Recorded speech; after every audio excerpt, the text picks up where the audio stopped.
Welcome to the Pet Loss Companion. I'm Dolan-Del Vecchio, and I'm here with my friend and co-author, Nancy Saxton-Lopez. And this is a broadcast that we do once a week, Thursday, 6 p.m. Eastern Time. And then it's available on YouTube and Facebook and as an audio podcast on Anchor and Spotify and a whole bunch of other places. The reason we do this program is that we want to take the information that we gained for years leading pet loss support groups and compiled into our book, The Pet Loss Companion, Healing Advice from Family Therapists Who Lead Pet Loss Groups. We want to take that information and the opportunity to share and the opportunity to get more engagement, questions, and comments from people who have gone through this loss to bring all that to a larger audience. And that's what this program is about. So we welcome your participation. We welcome you sending us your thoughts and questions. And if we don't respond to them during this program, then we will certainly make every effort to respond during a future program. Mm-hmm. And so, Nancy, want to get us started for today? Yeah, I think we were going to talk tonight about how to help a friend who's grieving for an potentially terminally ill animal. Right. And I think you have a question, I think, or somebody had written in something to you, Ken, I believe. We got a request for how to help a friend whose pet is dying. What do I do? My friend's pet is dying. I don't know how to respond and how to be supportive. I don't want to say the wrong thing. It's basically the gist of it. Right.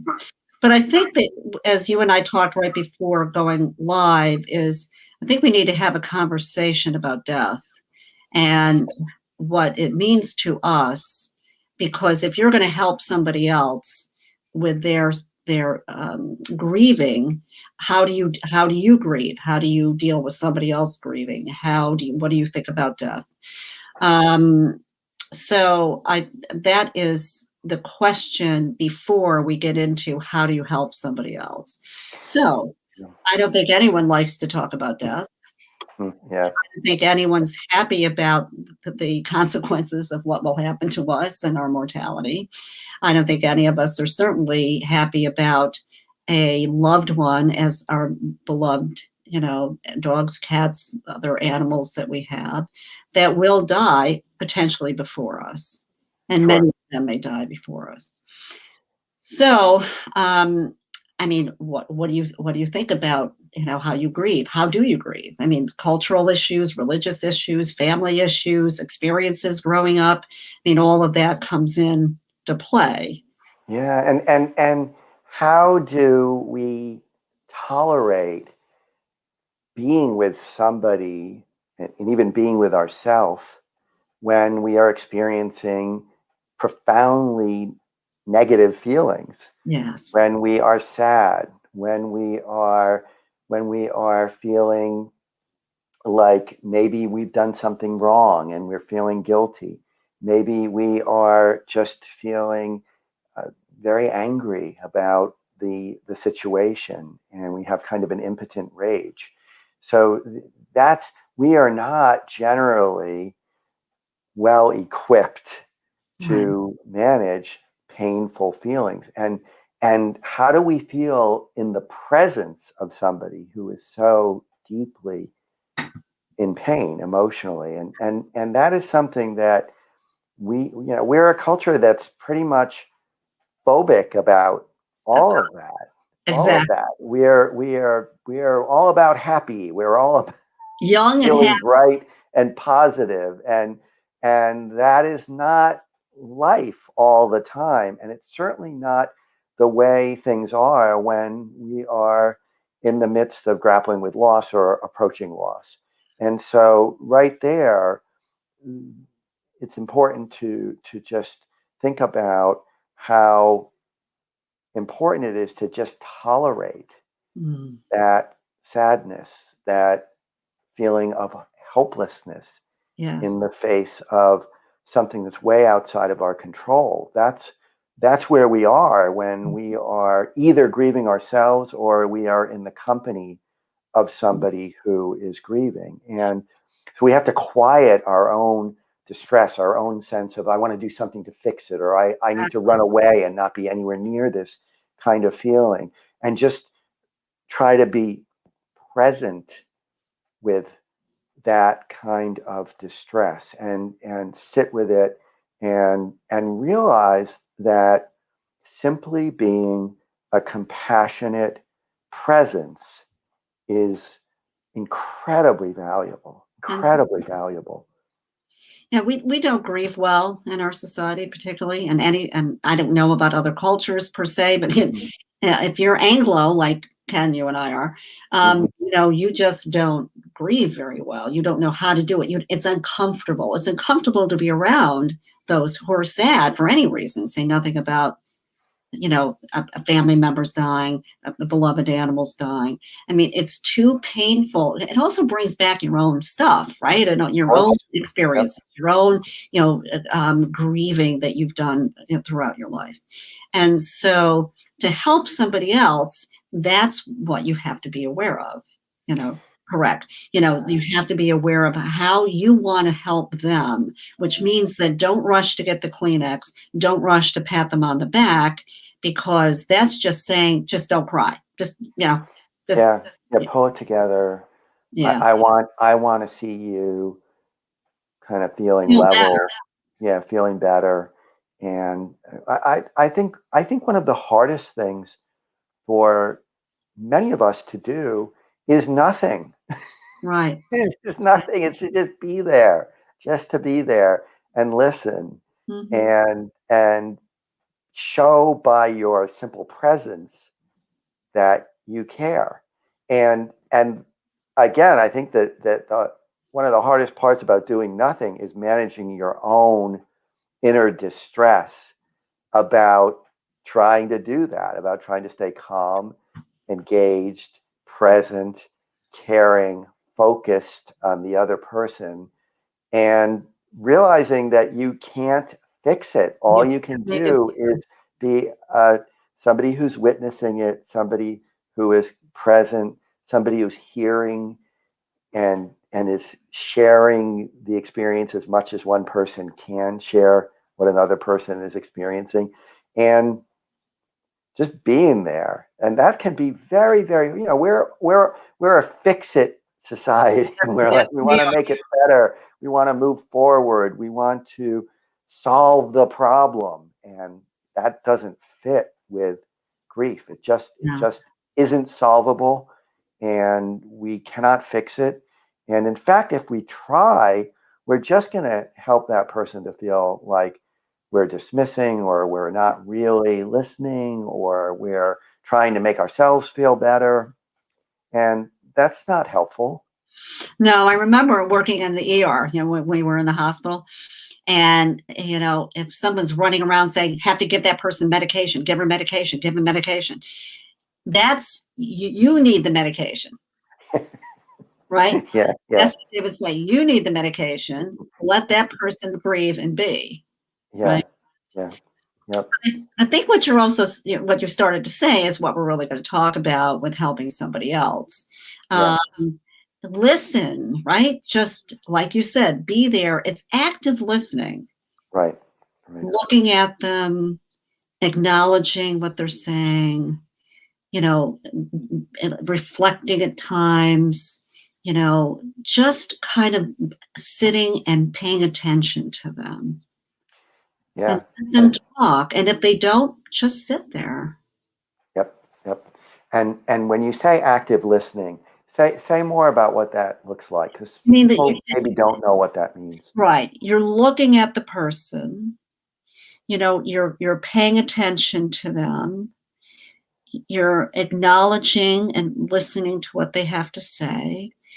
If they're just still, you can just be still sitting next to them. If they want to reach out and touch your hand or have some comfort, you can do that. So that it's being on their level. It's not standing up, it's really sitting with them and just being, looking at them, paying attention, acknowledging. Maybe nodding your head now and then, just to make it clear that you are engaged, that you're listening. maybe saying some things that acknowledge through words what they're saying to you. Like it's so So, obvious how much you loved or mhm. you love your friend. Those those kinds of things that are just very simple affirmations and validations, Yeah. and then just being there, being there. And it's hard work. Hmm. Bereavement is work for clinicians is one of the hardest things you can do. So it's obviously hard for anyone to be able just to sit in pain. It's really hard to sit in someone's pain. But Yeah. that's so the other things that you could do with people who are grieving and their animals ill is you need to respect how they grieve. You Right. know, there should not be, oh, you should do this or give advice and suggestions. Somebody called me and she was grieving for her pet, and she said her other therapist had said, well, you got to get out and make a schedule and get some coffee and do this and do that. And she said, what? She was Yeah. very upset because the person was like, let's get up and go and keep busy, and that's not necessarily obviously what she wanted to do. Right. Right. Yep. So you respect the grieving process. Now you can, as a friend, you could help out. That's what happens with the human style. People bring food, they'll help clean up their house, they'll do errands for that person. You may need to accept their mood swings. They could be really okay, and then they just crash, Yep. and they cry. Um, and you want to accept their decisions. If they want a decision to do something with their animal, do they want to talk about euthanasia? Do they want to talk about just not having them die naturally? Whatever they want, if that animal is terminal. So it's really staying connected and available, but not too intrusive. Yeah. I mean, you can ask questions. Would it help to go for a walk? Mm-hmm. Can I get you a glass of water? Would that be helpful? Those kinds of things. But you don't want to be directive the way you were describing that therapist being, because it's going to again sound like you're trying to take control, and that's dismissive of how they feel. Mm-hmm. So there's there are few rights and wrongs, but there are some, and they are you don't want to tell them what to do. You don't want to presume that you know better. You don't want to force them toward making decisions they're not ready to make yet. And you don't want to in any way be judgmental of what they're feeling. And it's all about validating. It's all about being a compassionate presence. Right. Now, in that sense, you also want to be careful about yourself. Some people going through this could be very needy, and that's how they may be kind of connecting up to you. And if you need a break, that's okay. You Hmm. you can go about, whatever you need to do, but you still stay connected to the person, you know. Um, Yeah. some And and some so people don't want to have that either. They want more distance. yeah, and again, that can be a very hard thing too. It's like you may not, some people you may feel like I don't want to visit because they're like just a well of despair and they won't want me to leave. And so when you come to stay with them for a time, you might want to say, I've got an hour that I want to devote entirely to being with you and helping in any way I can, and then I've got to go and do other things, or however you describe the time frame that you're going to allot. It can be helpful to set limits like that, because otherwise you might avoid them entirely.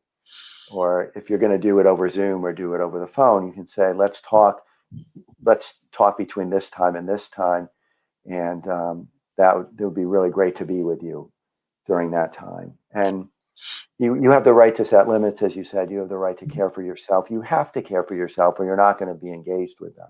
That's right, because it takes a lot of energy to sit with someone who is so sad, Mm-hmm. or in pain, or go and may be angry. Some people get extremely angry, and that's kind of hard to take. When they're not yelling at you, but they're just yelling, Mm-hmm. or they're screaming, or they crash and they're so incredibly sad and depressed. Mm-hmm. Um, and just sitting there and acknowledging and being present is the best thing to do. But it takes a lot of energy out of the helper too, the person that's sitting there. Yep. And just reflecting it back, I can see that you're so angry at the veterinarian right now, or you're so angry at yourself right now. Yeah. It looks like it's really painful to feel what you're feeling. I think that's a really good point, is to point out, to talk about or define the feeling. Because as you know, then the other person, wow, this, my friend really understands what I'm going Yeah. through. And Yeah. that kind of helps, dissipate it, because there's a feeling in that person who's crying or angry, that they're understood. And that's not a good thing to do. And one of the things that I know from myself, and I know from working with many clients over a lot of time, is that if you can give words to if you can give words to your emotions, it gives you some degree of control, mastery, a bit of relief. It makes what you're feeling a bit more manageable to be able to give words to it.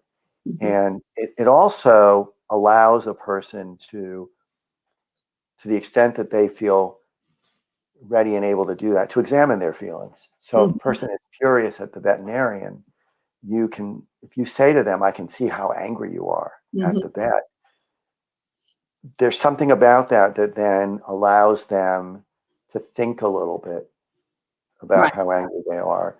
And of course, when people are angry, there's a lot of stuff underneath that. I mean, anger usually has lots of components, Lots of layers. and so it's a way to help a person to begin to know and perhaps break apart a bit the most raw feelings that they're having. Yeah, and it's And, important too, because I was thinking, as you were saying that, is some people don't even realize, oh you know, yeah, what feelings they have, and then when you put a name to it, you go, "Oh my gosh, I am." yeah, That there's a recognition that these are real feelings. They're your feelings. They're legitimate. yeah, That's what the purpose is, to help your friend validate those. That, yeah, I mean, you are angry right now. And that sometimes is relieving to people, because they realize, oh, I guess I am, and yeah, this is what happened. yeah. We tend to when we've got a huge amount of emotion, that in and of itself can be so frightening and so almost like disorienting. Mhm. And to be able to parse it out even a little bit can be helpful. And one of the things that I think it's so important to do as well is to help people understand that if they're angry, if they're if they're angry and they're angry at the illness of their pet, and their pet isn't behaving in a way that shows that they're getting better, that they want to be very compassionate toward their pet. I know that people sometimes get angry because their pet isn't eating, Right. or their pet is in fact doing worse. And one of Or the or things, is or is defecating or urinating in the house. yeah, is Right. lost the ability to control their bowels or bladder, and it can be so useful to, and this is not the case all the time by any means, but it can be so useful to just remind the person that their pet is doing the best they can. They're Yeah. doing the best they can, and whatever anger you have about them not eating or losing control of their ability to be housebroken is not something willful. It's Right. the progression of the illness. It's the Illness. progression of their disability, and so very hard thing. And then it can also be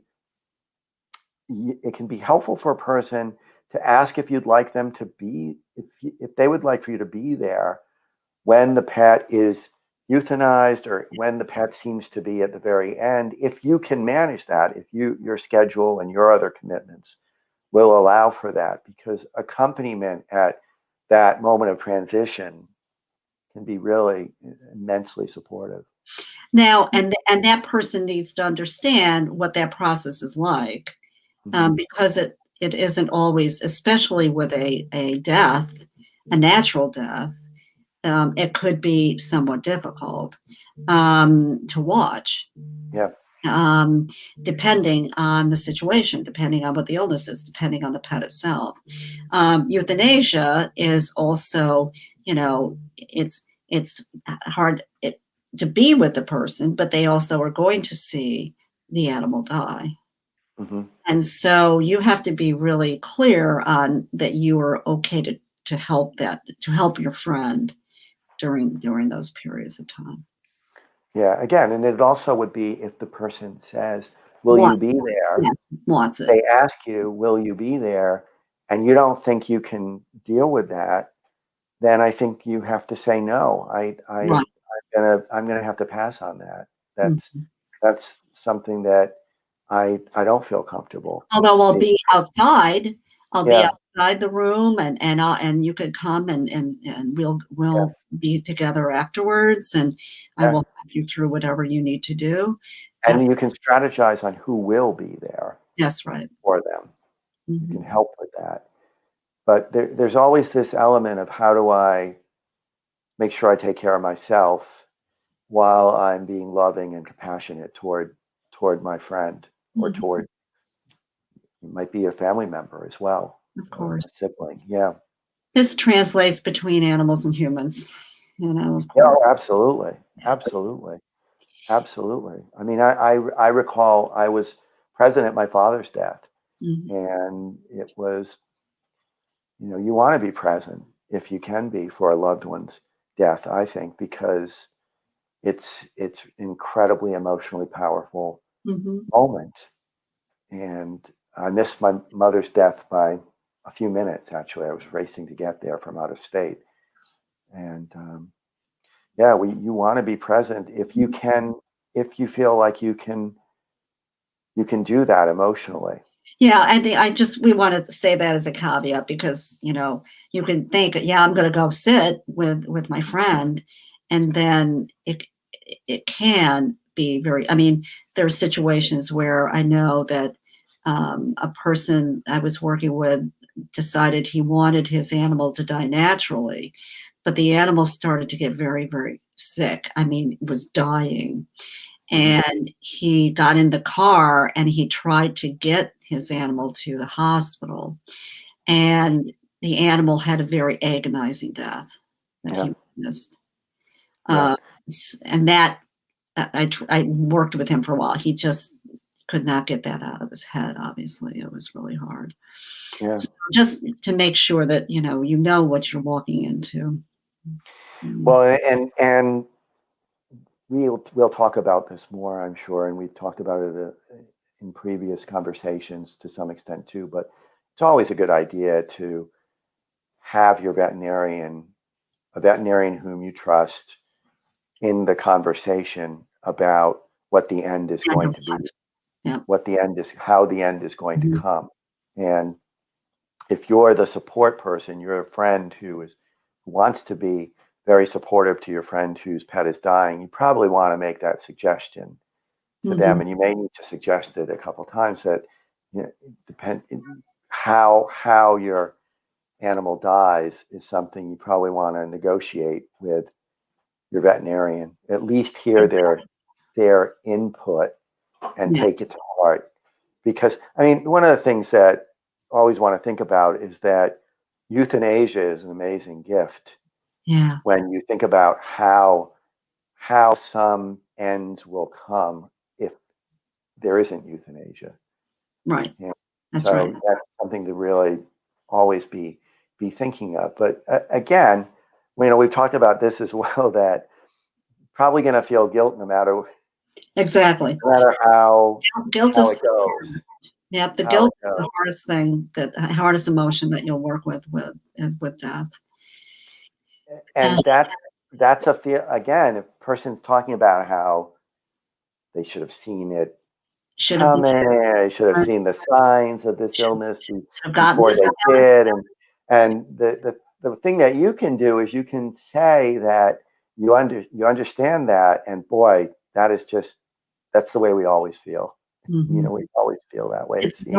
normalizing the guilt, because 95% of people have guilt on some level after a death, a natural death, or euthanasia.